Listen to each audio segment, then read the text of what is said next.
The total value of Britain's privately owned housing stocks has reached over £6 trillion for the first time, new figures reveal.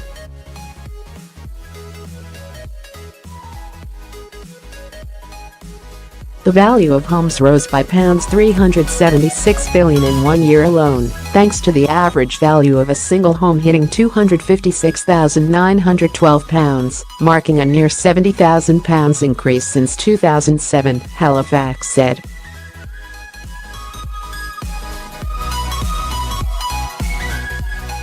In London alone, housing stocks are valued at around £1.3 trillion. But housing equity levels, which give the difference between the value of houses and total outstanding mortgage debt, are significantly out of kilter in the capital.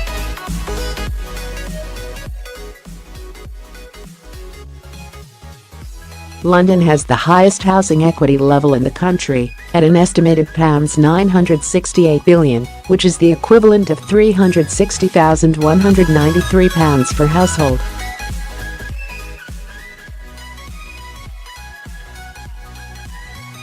Russell Galley, managing director at Halifax, said, "The value of housing stock has grown by close to £2 trillion in the past decade, and with the equity-rich regions of London and the South East largely responsible, it highlights a considerable regional imbalance in the distribution of housing wealth."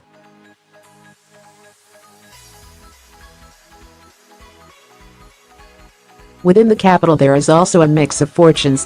While more than a fifth of total property wealth is in London, lower levels of owner occupation reflect a major barrier to the property ladder, with a far greater number of people renting, where house prices are at their highest.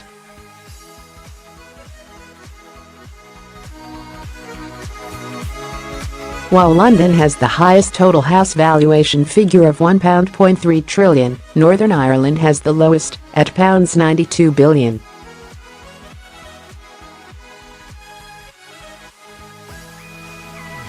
The South East has the second highest total housing stock valuation, at £1.2 trillion.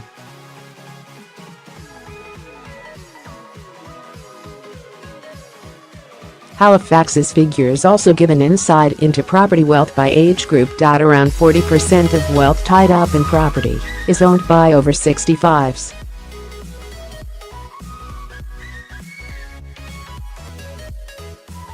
Over 60% of people aged 65 or over are also mortgage-free. Halifax added.Nearly a quarter of total housing wealth is held by households in the 55 to 64 age group.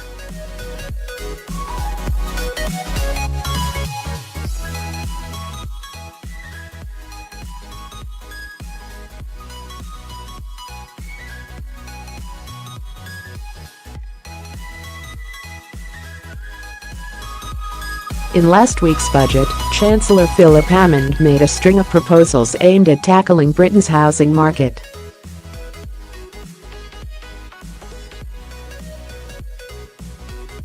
He announced a funding package of £44 billion and said the government planned to build an extra 300,000 homes up and down the country every year.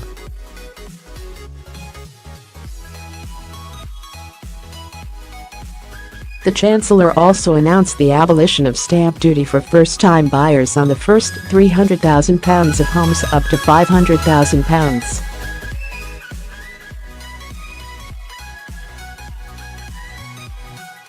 He did, however, admit that there was no magic bullet for fixing the housing crisis, particularly when it came to spiraling costs faced by first-time buyers and housing supply shortages.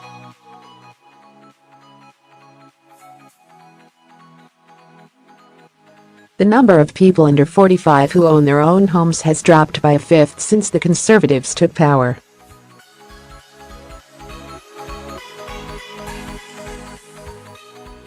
In its last house price index published earlier this month, the Office for National Statistics said the average cost of a home has risen to £226,000, which is £11,000 more than at the same point a year ago.